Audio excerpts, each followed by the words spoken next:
Well, we got a lot of people here. Shelly, thanks for coming. Um, Appreciate all y'all coming and signing up, and hopefully we're gonna have a little bit of fun today. We'll go through the slides here in just a second, but just kind of as an intro, I'm Matt Lasater, and I founded Engaged Agility back in 2020, and we've been doing consulting and training in the Agile world ever since. Just so y'all know, there's a lot of friends that are on here. I've been pointing them out as we go, but Tom and I work together at USAA, and a lot of the thoughts that kind of were the genesis for this webinar came from conversation that he and I had, gosh, back in 2012-ish, 2013, somewhere in there. So, Tom, if I mistell any stories, don't point it out to anyone but me later on, okay? A long time ago, and I remember you describing these, what I don't know, stupid psychological things. That's And right. I was like, That's right. actually, that's a really good description. So I'm really excited to hear what you're going to share today about We're going to the get an science. even better description. That's right. Somebody out there has done a lot of scientific studies and is just further corroborating the statements that we had and making them make a little more sense. So anyway, so again, I'm Matt Lasater. This is my son, Brett. And Brett just recently graduated from the University of Texas at Dallas with his neuroscience degree. And he's the one that I leaned on to say, hey, how would this work? So with that, I am going to go ahead and share my screen. And I think Catherine is going to help us with questions in the chat. So if anybody has questions, she'll help call them out because Brett and I won't be watching the chat as we're presenting. But we do have time at the end for Q&A and discussion. So we should be good to go. So the intro, we kind of did the intro just a little bit already. We're going to go in and talk about the difference in biological evolution and how organizations evolve. While they're similar, they're also quite different. Brett and I have coined something called the model, and y'all will get to see it. And then we'll talk about the neuroscience of the Agile principles and values. And then hopefully at the end, we're going to give you something that is useful. It's how do I use this in real life? Some of that will also come out in the Q&A because we'll get to talk about it. So to kick us off here, we want to do a little contrasting of biological evolution and the evolution within organizations. So the first big point is the timescales. Biological evolution has got millions of years to work stuff, and we're actually going to talk a little bit more about that later. But yeah, these things take millions of years to develop. In organizations, we're working on the scale of days, weeks, months. In biological evolution, it doesn't optimize. So the organisms that survive, survival of the fittest, they're the fittest. That doesn't necessarily mean that they are the best for doing what they do. And we know that our brains are imperfect, and we're going to talk about how they're imperfect today. But in organizations, we preferably want to optimize our outcomes. We want to get the best outcome for our customers, our clients. And so, and the other difference is that biological evolution has to work with the environment that it's given. And the question is, how can we get on a shorter time scale a optimized outcome within an organization? How are we supposed to achieve this? And the answer is that the environment can be changed within an organization. And Agile is a framework for changing our environment, and specifically changing it so that it works with our brains the best. So we've all heard of the Agile principles and values. We've probably read the manifesto. Some of us probably have it tattooed on our shoulder like I do. But it kind of made us come up with this idea of a model. And within all Agile frameworks, this Scrum, Safe, Less, whatever it is you want to pick, there's practices that happen. There's ways that they suggest that we do things. And if you go and you trace through any of those practices, we can see that the foundation of them is often built up in the principles that we find in the Agile Manifesto. Some will say you could pull principles out of Lean because they're very close and very parallel. But then underneath that, and this is what we were talking about a little bit earlier at the beginning, is that there's this stupid psychological stuff that happens, and that comes from neuroscience and how our brain works and how our brain interprets some of our interactions that Agile says we should have. So one of the principles that we're going to talk about today is that the most effective and efficient way of conveying information to and within a development team is face-to-face conversation. We're going to talk a lot about face-to-face conversation. Why is this one of the principles of the Agile Manifesto? And so we'll dive into that. So one of the things we have to realize is that there's a communication gap or a gap of understanding. So if we have two people that are trying to communicate some idea, one person, the sender of the message, has this idea, and in their brain, it may be a good, well thought out, well intended message, but they have to give that message to some receiver, and they have to do it in some sort of imperfect way. We're going to do it via spoken word. And then there's another bias that gets brought into that because the receiver is listening to it and linking it to their thoughts, to their previous understanding of the world, which may be different and almost certainly is different than what the sender had. Now, in a face-to-face interaction, there's a couple aspects of a face-to-face conversation that can help to close that communication gap. And specifically, nonverbal cues and clarifying questions are fantastic for that. There's a lot of information that I get just from being able to exchange little facial expressions and glances and body language with one another here. And then even if I don't get my message fully across to you, you can follow it up with questions to get the information that you missed. And that's a lot of the benefits that we get in a face-to-face interaction. The other is kind of the real-time exchange, right? When I don't know what he's talking about, I can ask a question and say, wait a second, go back and tell me that again. All of this helps to close that gap of understanding or the communication gap. So next up, we are going to dive into this a little more deeply. We're going to start to look at some brain stuff.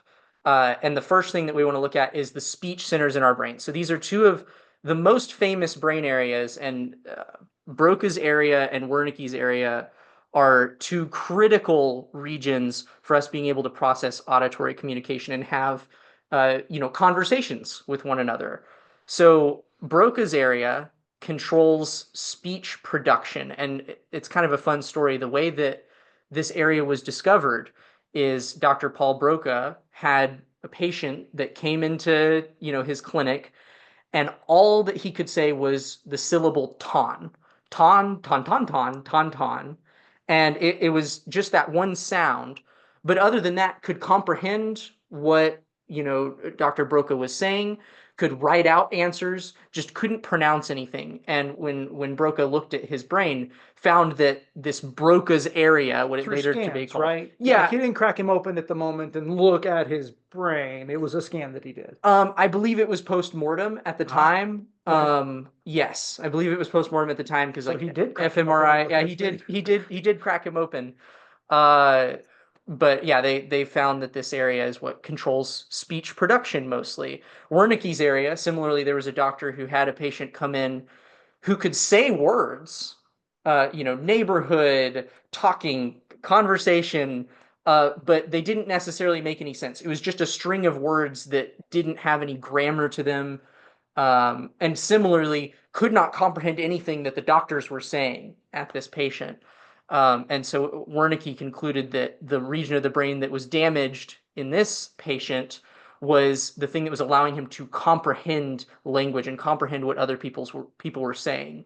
And these are areas that are connected in the womb. They're developed and connected before we even really get to hear a full word. Of course, there are sounds that can be heard from within the womb. You might have heard that you're supposed to, talk to your baby while the mother's still pregnant and whatnot. And that's because there is some sort of development that happens within there. But it's very early on, which is an indication that perhaps these areas were specifically evolved for the purpose of processing communication like this. We also have some centers that deal with nonverbal communication. And there's a lot more than just these two that I've listed here, but the fusiform face area is one particularly famous one. It identifies faces and facial expressions. You can see it abbreviated as the FFA there on that brain scan. And then the superior temporal sulcus is processing a lot of information, actually, but it processes some of the tone of voice and then also a lot of other visual and auditory nonverbal cues to give us an idea of what the person we're interacting with might be feeling or intending to do.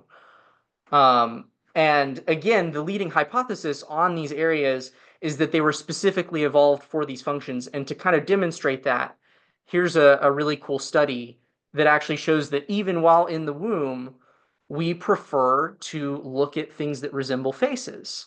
So fetuses in the third trimester, they took some pregnant mothers and they actually projected images onto the uterine wall. So they took a really high power light so that the fetus could see it even while in the womb. And then they recorded the fetus turning its head either away from or towards these images.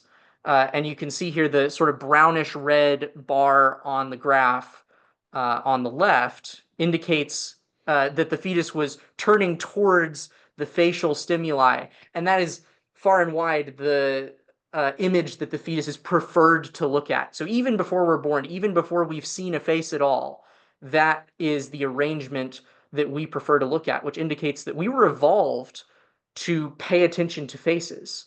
And it's one of the reasons why our brains are so good in these face-to-face interactions.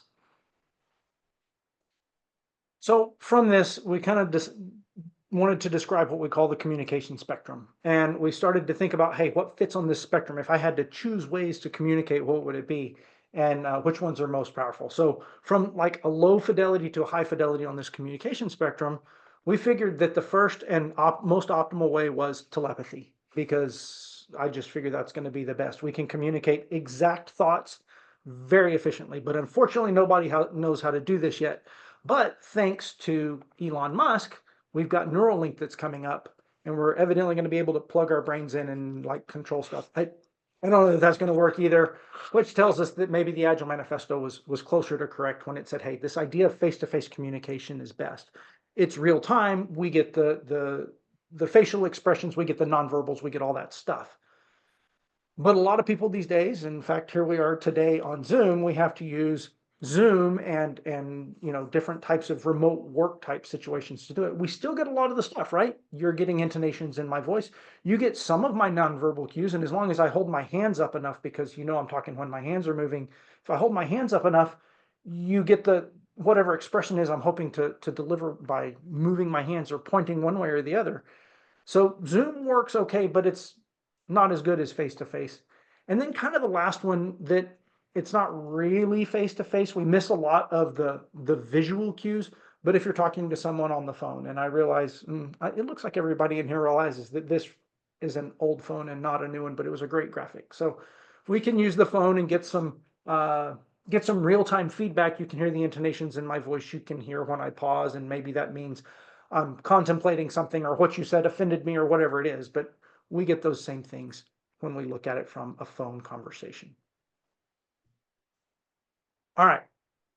So we'll continue on with the communication spectrum soon, but let's talk about this idea of working software over comprehensive documentation. Again, pulling it from one of the Agile values in the Agile Manifesto, it says that we value the items on the right, but we value the items on the left more. So we value working software over comprehensive documentation. But what is it that makes that idea of comprehensive documentation, or I'm going to use some different words, the written language, what is it that makes those so difficult? And true to form, Brett has some evolutionary neuroscience and stuff for us to look at. So I want to give y'all an idea of the timescales that evolution works on. I gave a brief intro to it at the start. I said that it was millions of years, but just to get some ideas, the first known life, and this was just a simple unicellular life form, this is estimated to be about 3.5 billion with a B years ago. And there's a massive gap until we get the first multicellular life, which is at 600 million years ago. So we're already looking at billions of years between these two major landmarks in the evolution of life. And then if we go a step further, we look at how long it took that multicellular life to leave the ocean and come on land. So now we're looking at tetrapods. That was 200 million years between those 2 points. And then early hominids, to get to us, that's 6 million years ago, which is, another few hundred million years. And just to put those time points into perspective, let's look at when written language was developed, which was just 10,000 to 6,000 years ago. So this is, 1,000 times more recent. Written language is 1,000 times more recent than our early primate ancestors, and tens of thousands of times more recent than these other major evolutionary landmarks. So this is incredibly recent, and what this has led scientists to hypothesize is that our brains could not have evolved a specific structure for processing written language. And that is the leading hypothesis on how our brains process written language. And what you may be thinking is, well, then how am I reading these words on the screen right now? How can that make sense? And the answer is that we do have a region of our brain that does this job for us, and it's called the visual word form area. And again, it's hypothesized to have not been specifically developed to process words, but it does the job well enough. So it distinguishes different letters, which is what allows us to actually recognize different words and then hopefully pull some meaning from them. This brain scan here shows the visual word form area lighting up. It's kind of at the back of your head here next to your visual processing centers. And when we show it letter strings like this, even if those letter strings don't actually mean anything, it'll light up. You'll get some solid activity in the visual word form area. When we arrange those letters into written sentences, you still get visual word form area activity down here in the bottom. But we also get some other areas that light up. We actually talked about them earlier. That's Broca's and Wernicke's area that are activating up at the front of our brains. And what this tells us is that the visual word form area, to get from I'm reading sentences on that are put in front of me, to get to understanding, I have to link through how does that word sound and how would I pronounce it, at the very least for English. It works a little different for other languages, but for English speakers in particular, you have to link through a few different chains to get there. And that's a lot of work for our brains. It's very inefficient for us to run this information through so many filters before we actually get to understanding. And as a result, the visual word form area is not particularly optimized for being able to process written communication. It's not as good as its job as some of our nonverbal and speech centers are. So, how does this idea of the written language affect our communication gap? It probably makes our gap much wider. We're having to take a message that is clear in our brains, translate it into written language that is imperfect. I have a really hard time writing something, much harder time to write it than I do to speak it.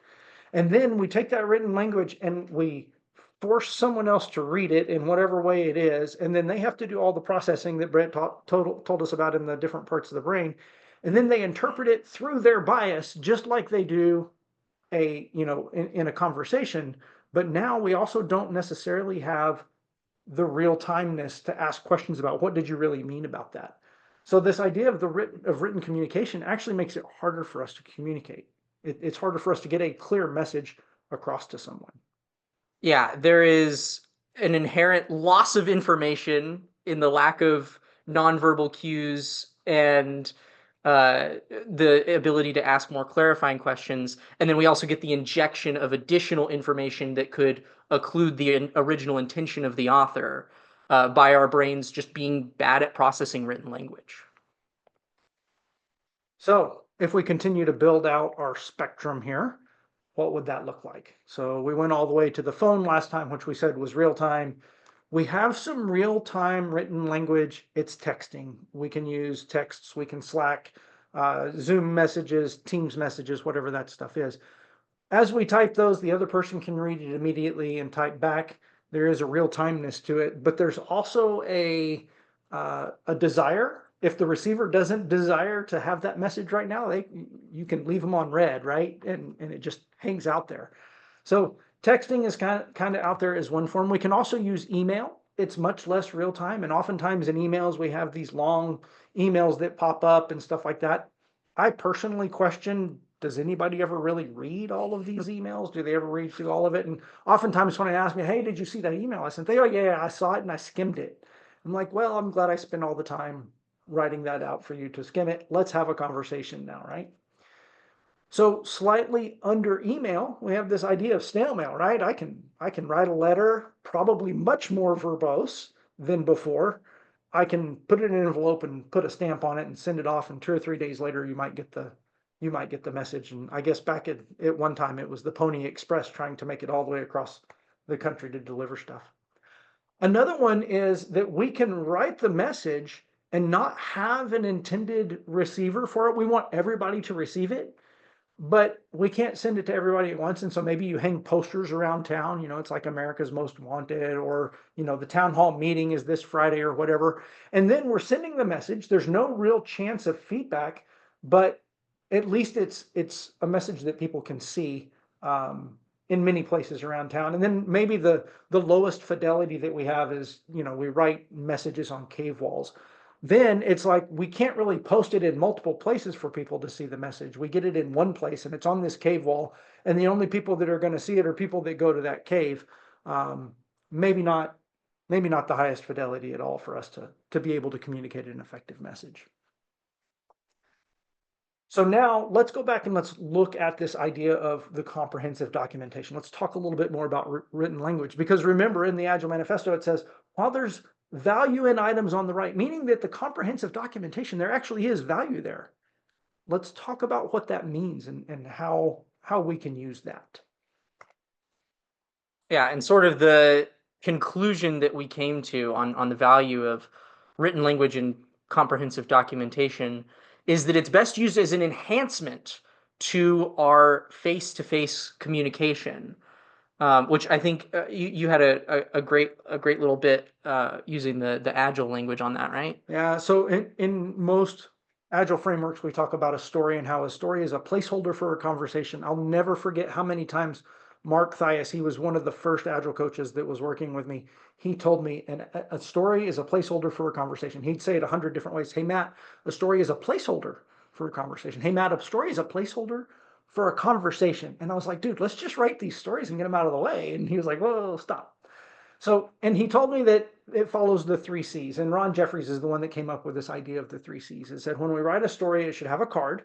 So we write it, and he was thinking on a 3x5 card written by hand, but we would write it on a card what our intent was. And then we needed to make sure that story being the placeholder for a conversation, that we actually had the conversation. And during the conversation, we could make note of how we were going to confirm that we agreed on what this story would do. And typically we write those as acceptance criteria in most agile frameworks, but we need the notes. We need the things we agreed to that we can then refer back to and go, hey, did I do all the things that we talked about in that conversation? So the other thing that has become really useful is this idea of whiteboards. It's the best invention since sliced bread, because when we have a conversation, we can actually draw pictures of the conversation. We can make notes on it. We can make arrows that go from one side of the board to the other. There's a lot of uses that we can have for whiteboards as we are talking in these face-to-face situations. Yeah, and the question can very easily become, we just talked about how bad our brains are at processing this written language, this comprehensive documentation. So why then are we writing things on the whiteboard? And it's really because what we write on the whiteboard is not the communication. It's not the information. It's not the conversation. It's a place to store the conversation. And it helps to sort of offload a lot of the work that our brain has to do to hold all of the aspects of the conversation in place. And this is something that's actually supported in the scientific literature as well. There's a very famous theory called cognitive load theory. And it's exactly what it sounds like. It's that there's a certain load that your brain can take on for holding information and manipulating it all at once. And once you reach that load, your ability to process, manipulate that information, participate in the conversation, the discussion, is hindered. And the whiteboard helps to offload some of that cognitive load and make more room for our attention and our focus to be directed on the conversation. And the whiteboard also then acts as a bit of a roadmap to all of the information that we've talked about, so that it can help people, sort of stay in tune with the conversation and not get lost as easily. I can remember in college, specifically in my finance class, but really in any of them, I could always remember the conversation that was happening and what the instructor was doing on the board. I could remember them drawing the arrows from one thing to another or circling this section or whatever, I could remember those kinds of things. But if I took notes, if I tried to copy what they put on the board, or if I tried to note the things that they were doing, I got a little more lost.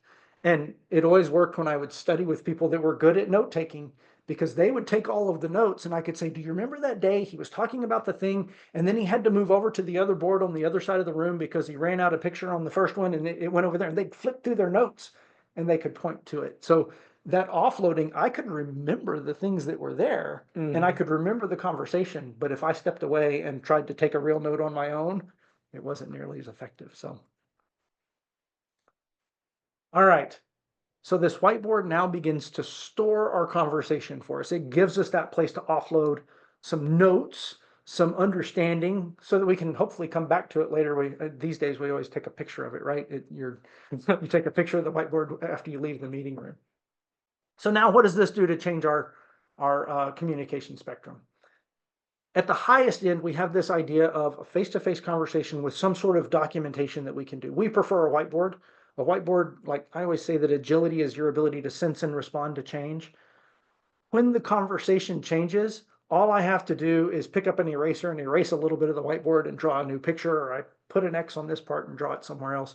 Whiteboards are super flexible like that. They are the essence of agility to me. But you could use other things, right? There's paper, there's the electronic tools, but something to store that conversation kind of becomes the top. And then we have face-to-face where it's just us talking. Some conversations don't need whiteboards, to be fair. Like if I'm just going to talk to you about, hey, what are our plans for Friday night? I don't think we need to map it out in a full whiteboard. Maybe we do. Maybe we got big plans. I don't know. And then everything else just kind of falls in under that. You've got the Zoom communication. Are there ways that we can have a Zoom chat with something like a whiteboard? Sure. There's the Murals and the Miros of the world where we can capture a lot of that stuff. So we have a lot of crazy new brain science info. How do we use it? The thing that I want you guys to remember is we're always trying to close the gap. There's a book, I wish I could remember which one I read, but it said that in all agile practices, we are trying to optimize for communication. We should always optimize for communication because it closes that gap. What do we need to do to make that optimization work? And then we need to look at the communication spectrum, and we need to realize, where do we need to be on this spectrum to be most efficient in the message that we need to talk about? And it's kind of funny because here we are talking about the importance of face-to-face communication, but yet we're on a Zoom call. Yeah. And we would love to have this presentation in person. Obviously, ideally we'd fly you all out to San Antonio and we'd have a great time. But we recognize that if we want this to be super accessible in webinar format, we have to sacrifice some fidelity to get that accessibility. And that's a sacrifice that's okay to make in some circumstances. It's just important to recognize that as you sacrifice fidelity, you are actively removing components that your brain is very, very good at processing, right? We have structures that are specifically evolved for all of the skills that are best exhibited in a face-to-face conversation. And as you move away from that face-to-face conversation in terms of fidelity, you're no longer working with your brain. Yeah. And we can extrapolate it, right? So face-to-face with you guys being here for the webinar would be great. It just can't happen. But we've got books in the world, and there's a lot of books out there, and they have great and wonderful information in it. And we can read the books and we can absorb that information. Does it cause more work on our brain? Sure, it's got to go through all the whatever different centers of the brain you described, right? But the thing is books are very scalable. We can send them out in multiple languages. They can get to a lot of different people relatively easily. So books are good, but what would be better than a book? Let's sit down with the author and let's have a conversation about the thing that he's going to write the book about. That would be much better, but it's also not as scalable, right? Not everybody in the world would then have access to that information. Well, and again, we can read books that were written hundreds of years ago, right? Where the author is no longer alive, that conversation is no longer possible. The closest thing we can get to the author's original intention is reading the book that they wrote. Right. That is the best substitution for the situation. We sacrifice a lot of fidelity by going down to written language, but it's the closest thing we can get. Yeah. It's the closest thing that we can get. I would like to point out Bill and Ted, they went back in time. They picked up Socrates and Abe Lincoln and brought them back. They had some great interactions there. So maybe we can figure that out too. All right. With that, we're kind of done with the presentation portion. You guys will all get a copy of this presentation. And if you're so interested, I will show you. We have attributions for some of the works that we were using. So you can look up those studies if you wanted to go out and become a neuroscience geek like Brett is. But with that, I'm going to stop sharing the presentation for now. And we're going to open it up to Q&A, and we'll go check some of the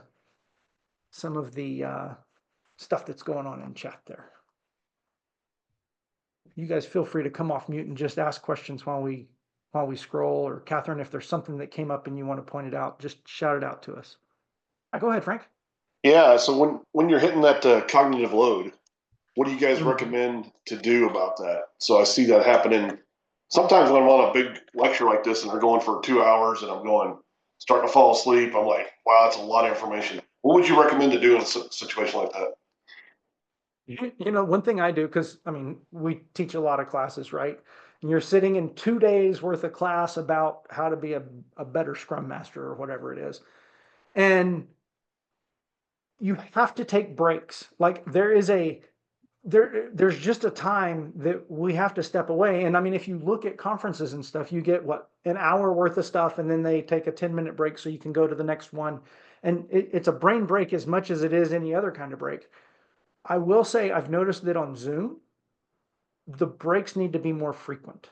Like where I might be able to sit in a room for an hour and a half and absorb information and be okay with it. On Zoom, gosh, after about 45 minutes to an hour, my brain starts to deteriorate, and I'm just not paying attention as much anymore. So taking breaks, I think that, for us, as we work in the corporate world so often, and I know a lot of us on here are facilitators of some sort, knowing that what we are saying and doing is going to cause that cognitive load, setting up specific times for breaks in your session is very useful. Yeah. Any other ideas? Well, the other scenario that I can think of is if you're trying to take in information from someone else who maybe did not structure with the idea of reducing cognitive load. Preempting that. I mean, we talked about note taking, and it sounds relatively simple and easy, but I mean, taking even a way to put a little flag for things that maybe you don't necessarily have the brain power to fully tackle, fully internalize in that moment, but that you can return back to later is very handy, rather than, leaving all of the information up to chance as to whether or not you remember it later. If you have something that allows you to say, oh, you know what, this is something that I wanted to ask a question about, maybe you can, go approach the person after the presentation, or, whatnot.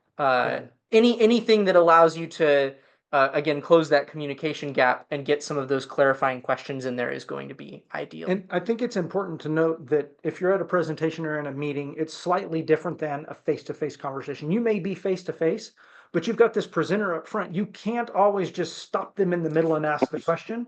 So there is, like, if I were to go back into my communication spectrum, I might put somewhere there's a face-to-face where it's a conversation, and there's a face-to-face where, yeah, we're in the same space at the same time, but you're presenting to me and likely other people.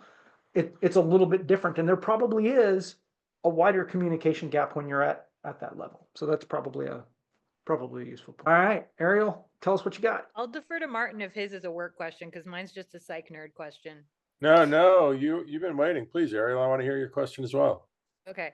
Brett, I am mostly familiar with Broca's and Wernicke's areas. I'm not as familiar with the visual written form area. Yeah. Do you know if there's any research on how active that is when we sleep? Because I know how rare it is for us to be able to read while we dream.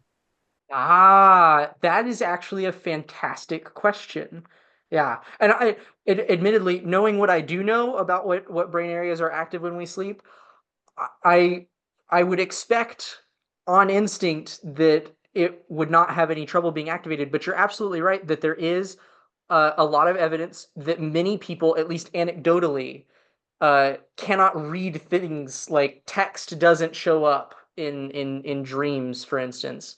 So yeah, that's an interesting point. I haven't read into it at all, but now I want to. I've mostly heard that it's referenced that it's related to Broca's and Wernicke's not being as active while we sleep. But Yeah. I didn't know about this other area, so I was just curious. And it could be, right? Because again, in order for us to understand what we're reading, it does usually have to go through, at least for English speakers, Broca's and Wernicke's area. So if any link along that chain gets broken, you're not going to be able to comprehend, any sort of written text. So yeah, you're absolutely right. It could be that those are less activated, and you're also absolutely right that those are less active when we sleep. So one thing that you said when we first started talking about this is that visual word form area is an area that wasn't like its intended purpose is not words and letters. It's to look at lines and intersections and shapes and recognize those. Yes. So we're using it for something else, which that's the name of the hypothesis. The name of the hypothesis is the neuronal recycling hypothesis. These neurons were not intended, they were not specialized for responding to letters, but because they're tuned for spotting the intersections of different lines and they're right next to all the areas of our brain that allow us to distinguish those different lines, they allow us to see letters. And there's also a whole nother component when you bring the evolution of language into it, right? Because it's not like language existed and then humans had to learn how to read it. No, we made it, right? So it's also very probable and even theorized that language was specifically created around the capabilities of the human brain. So we were already kind of working within our own constraints there, which accounts for a lot of the imperfection of language. Doubt there's a lot of evolutionary benefit to us learning to read in our dreams. Not something we needed.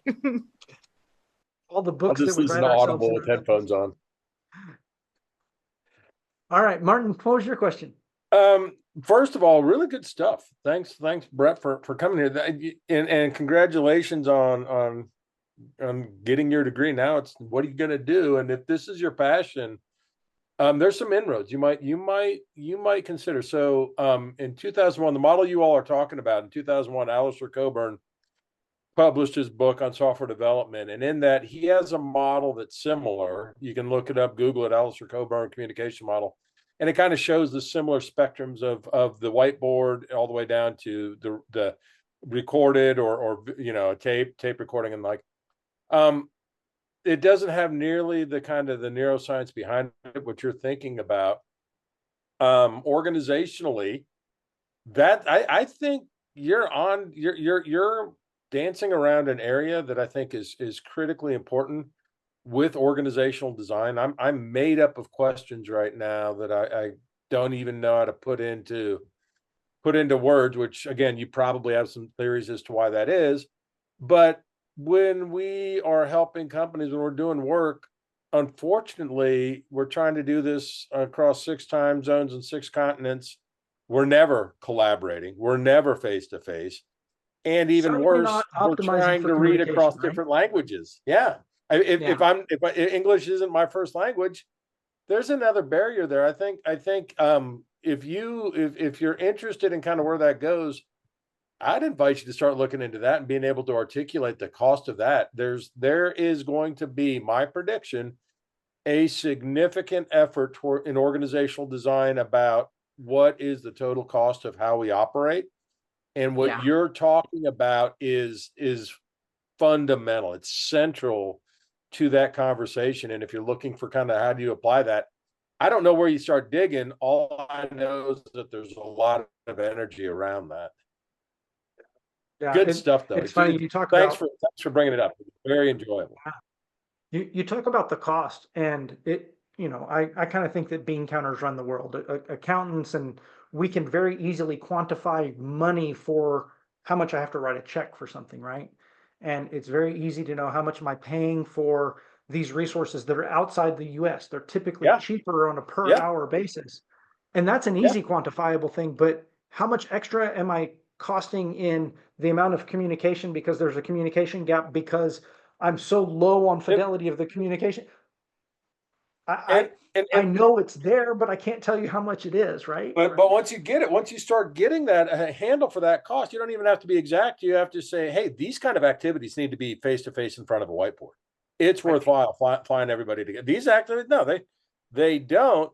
And if we're going to be together in front of a whiteboard, well, what do we need to do to make sure that it's maximized? How do we get the most out of people? How do we, and I think that Brett, if you can lean in on that conversation, there's a lot of research. There's a lot of value, a lot of business. Absolutely. Yeah, it's another rabbit hole that I would love to dive down for sure. We have to be careful with rabbit holes for Brett because he goes, I will go goes down deep. Yeah, I had to dial it back. I mean, I've got a whole document full of a bunch of notes and points that did not make it into the presentation because this guy told me, he was like, no, it doesn't need to be that deep. It doesn't need to be that complicated. So if you want to pursue it, if there's any ideas, I'd love to support it. Anyway, at the very least, I'll consider this the card, and I'd love to have a conversation with you about it. There you go. So Matt, this is Pamela. Pamela? Mary and I both work at USAA, and all the challenges we have that go with that in our agile spaces. Right now, I'm reading The Coaching Habit, and I was intrigued by the focus question. They call it the irresistible 1, 2, 3 question, where you're asking questions about they're open-ended, but they're focused questions to get people talking. One of the challenges I have from a neurological standpoint, I think there's a it kind of ties back. I'll have challenges with my folks responding, especially in a remote. I get on a retrospective, and there's like 5 or 6 people, and it's always the 1 or 2 people that are quick to do all the talking, and I'm trying to pull information out of those 1 or 2 people that stay in the back of the room. From a neurological standpoint, is there any kind of alignment with that neurology that helps me kind of crack that nut?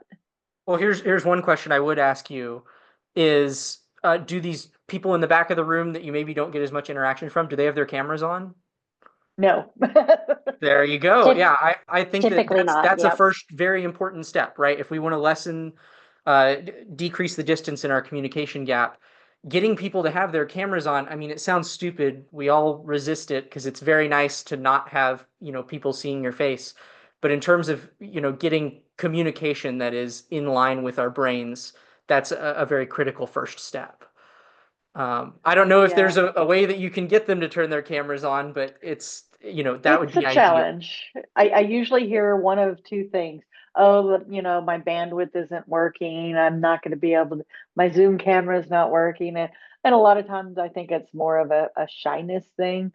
And sometimes they will turn it on, and then I will find out, yes, it is a bandwidth thing. Turn your camera back off. No, it is some truth to that. But I do like in the book, and I'm looking at it right now, opening with what's on your mind. Very open-ended question, but it has focus. I mean, they can't ignore what's on their mind. Now, I don't want to hear their grocery list or anything, but if they're going on a mental tangent and not paying attention, but I just found that was a very intriguing area of the book. So I'm looking forward to finishing up the book. I suspect we could go back, and we can probably put so much stuff on the communication spectrum, but a video call via Zoom with all your cameras off is further left than a Zoom call with your cameras on, right? Like, and I don't know that we could exactly mark it in there, but I suspect that a phone call is better because a direct phone call, right?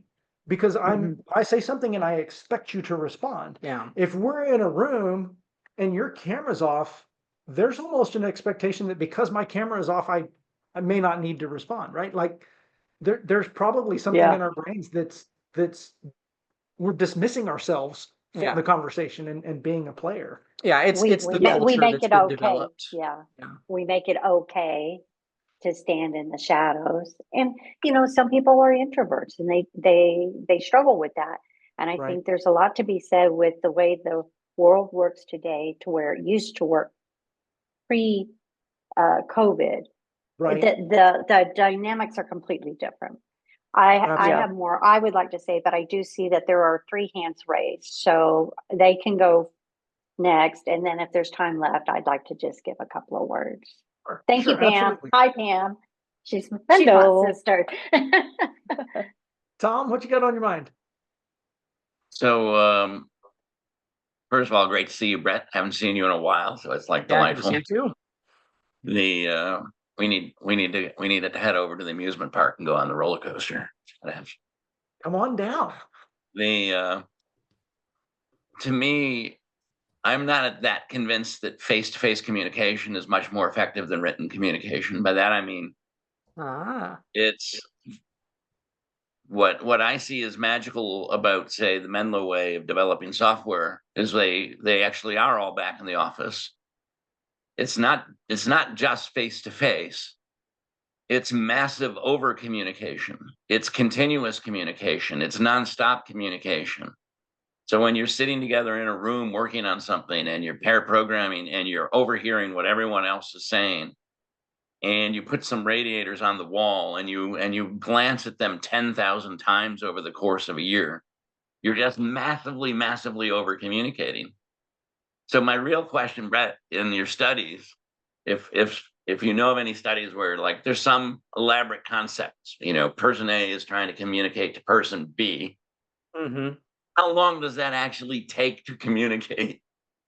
How many exposures does it actually take? Like what's going on? Are you asking like broad brain latency there? And are you wanting to take into account the scenario of if you have like some background noise that might not be relevant to what you're talking about? No, I'm thinking more like I'm in a live meeting. We're all in a room. We're face to face. We're sitting around. Somebody shares an idea. Everyone goes, "I get the idea."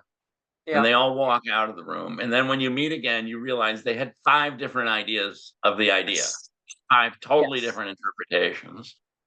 I'm interested in like, has anyone done a study where it's like, how long does it take to actually converge to begin to believe that the 5 people actually are sharing some sort of same model or idea of what they're talking about? Yeah, and so I haven't read a specific study on like conversations, but there are studies. There's actually one that I read last week that was about the difficulty of reaching just a consensus. For this particular study was like scheduling meetings. So if you have a bunch of different requirements coming into, oh, I can't meet at these times and I can't meet at these times, there were some statisticians that mathed out the probability that a given meeting would be able to occur, scaling with the number of people that are in that meeting, and it very quickly gets up to like 85-90% odds that a meeting easily could not occur with everybody there, even when you just get up to 5, 6, 7 people. Obviously, in an organizational setting, there's a lot of sometimes a lot more. Yes, there's a lot more, and there's structures to counteract that, right? We apply cadence, we apply routine, and I would imagine that a lot of the math is the same when it comes to making sure that people are getting the same message across in a conversation. That there's just an exponential scaling of how difficult it is to get everybody on the same page as you get more people, because not only are you getting more minds that you have to get on the same consensus, you also are dealing with less relative speaking time. Like there's less time for each person to confirm whether or not they have the idea, because there's just not enough time there. So mathematically, at least, I'm guessing that there's probably a pretty good expression for the kind of difficulty that you're talking about. One thing that comes to mind for me, I think it was Simon Sinek that said it. Maybe it was somebody else, but he was talking to leaders and he's like, listen, when you're trying to communicate a vision to an organization, and the size of the organization can vary, of course, but when you're trying to communicate your vision and where you want to go in the future, it's been in your brain for a really long time and you have massaged it and built it. And all of a sudden you've got it on a great PowerPoint presentation and you stand up in front of everybody and you say, here's the vision. And then you expect them to act on it. And he said, you've got to communicate that vision over and over and over until you're blue in the face. Once you're blue in the face, they are almost understanding it like you did 6 months ago or whatever it is. And you need to communicate it more. And I think it's kind of that same thing when we're going into these meetings. We can't always assume that we have the same understanding of things. we need to go back over it. I can think of so many times I walked into a meeting and somebody will say something. Well, I kind of mentioned it earlier, even Mark Thias, when he's telling me about a story. Like, a story is a placeholder for a conversation. I was like, dude, I hear you saying that all the time. Let's get busy and do the stuff. Well, now, fast forward, what, 14 years or so, I'm like, oh man, I really understand that. I understand that statement so much better than I did. And 14 years later, right? I can't imagine that it's any different for any conversation within a team. Yeah, and probably even better stated, the story is a placeholder for hundreds of conversations. Right? Yes. And that's the benefit of being co-located and face to face, is that it's natural to have those 100 conversations. And so it's the massive, to me, it's the massive over communication that you're really seeking to hack. Yeah. But Which yeah, almost makes me wonder, is it over communication, or is it just No. more than we're used to and it's actually the right amount of communication? It's Or lack maybe- of focus. It could be lack of focus, actually, Yeah. because, you know, what did we originally come here for? To talk about what outcomes were we wanting, and not all the rabbits that are lined up ready to have their Right. say.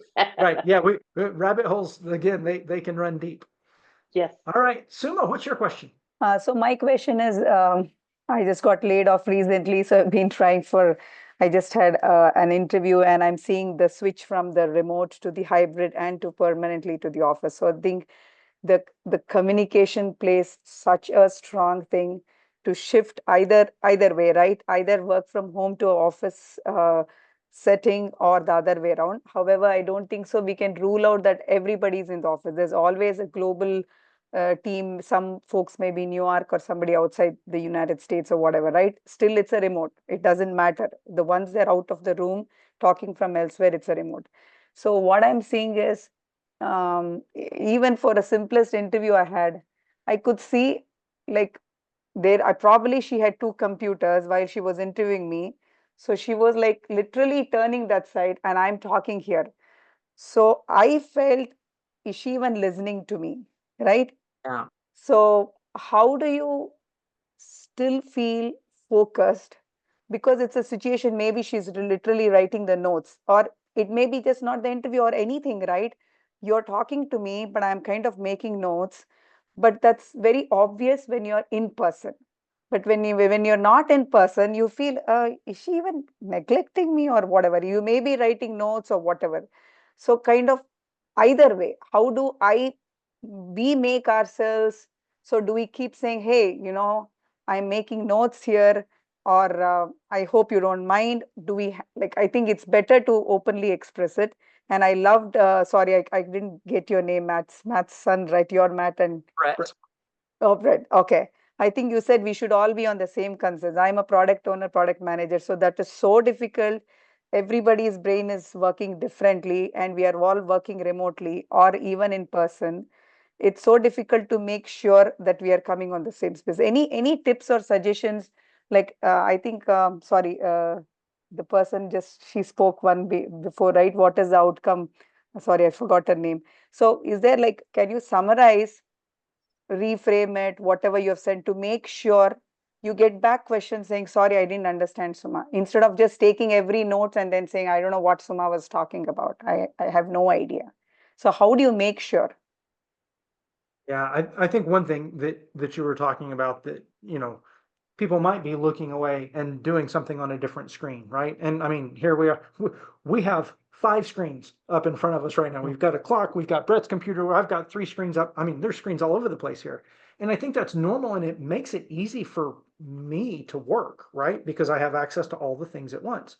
But what's really bad is when Slack pops up over there and I have to go answer it.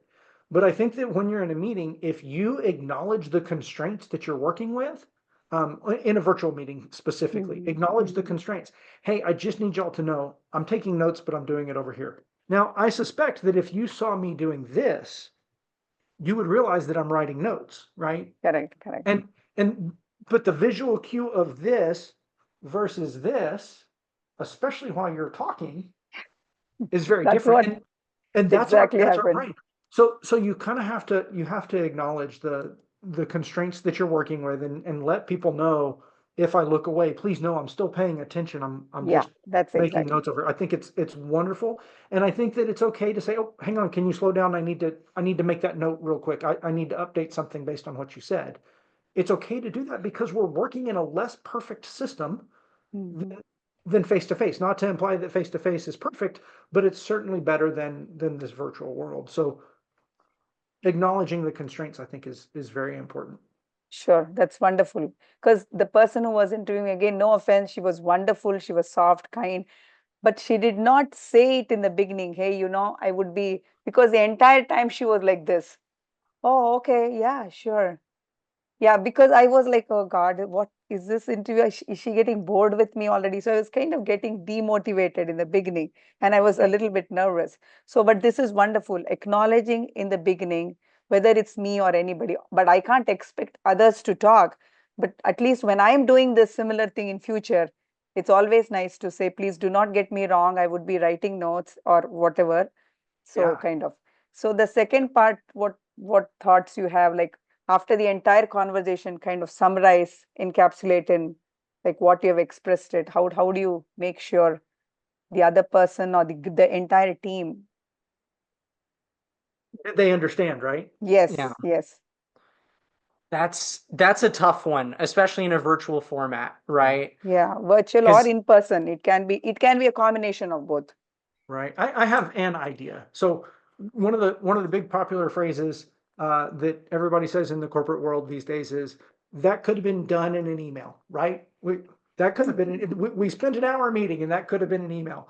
I actually think that it's we should have had the meeting, and then there should have been an email that records all the things that we said, right? We Yep. need that way to go back and to review Excuse me. and see what we talked about. It becomes the whiteboard that we can at least go back and reference what were the topics that we talked about. Like meeting minutes, which I usually do it after the meetings, send Yeah, it across, but people have to read it. Sometimes they don't read it. nobody reads. Nobody Whatever. reads. So Can I anyway, actually, can I thank take you. this one? Can I comment on this? Because this is something I Sure. studied in communication courses. One of the Great. things that, we're trained to think, that I was trained to think about was, or not trained to think about, but it was to actively ask people to um, confirm what they heard. Like, tell me what you yeah, got from that. And so there's a big differentiation between saying, tell me what you heard, and did you get that? Those are completely different worlds of communication, but it's my responsibility to make sure that my communication landed. So I have to get them to rephrase it and repeat it back to me, and we call it recreating, right? Recreate what I just said. So that makes a big difference, because then you see where there's a gap. And it can take some time, but if you're dealing with, somebody, that getting it right makes a big difference, right? Versus having them go off and not having the right communication. So yeah, take responsibility. My invitation is take responsibility for what you said, and make sure people got what I said. They got it in the right order.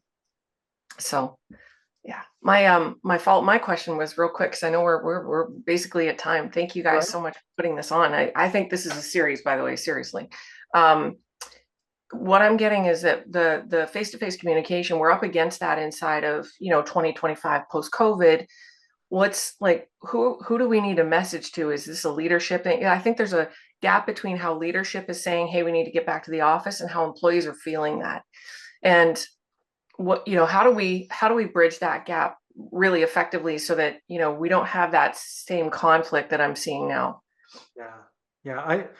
I get this. I get asked this a lot, and in my mind, remote work, everybody says, but I'm so much more productive, and I don't doubt it at all. I think they are 100% true that they are likely more productive because they can turn off Slack. They can make it where nobody can stop by their desk, and so they get focused. The problem is that we work in a system. So many of our jobs are not things that are individual. We need to communicate, collaborate, and align with others. That's not scaling then. You're Right. saying we're not scaling when we work on our own. I'm yes, productive, but Yeah. the team is less productive. A team, I mean, you've all heard the 1 + 1 = 3 when you're on a team, but when I'm by myself, 1 = 1. And that it doesn't give us the team advantages that we've experienced in the past when we were all together. The other thing is I'm more productive also includes because I was at work today for 8 hours, but I also got 4 loads of laundry done and I managed to pick up the kid from the bus stop, right? I'm not saying none of those are important. I'm just saying that it took you away from the work stuff that you needed to do, which might have been communicate and collaborate with my teammates. Yeah.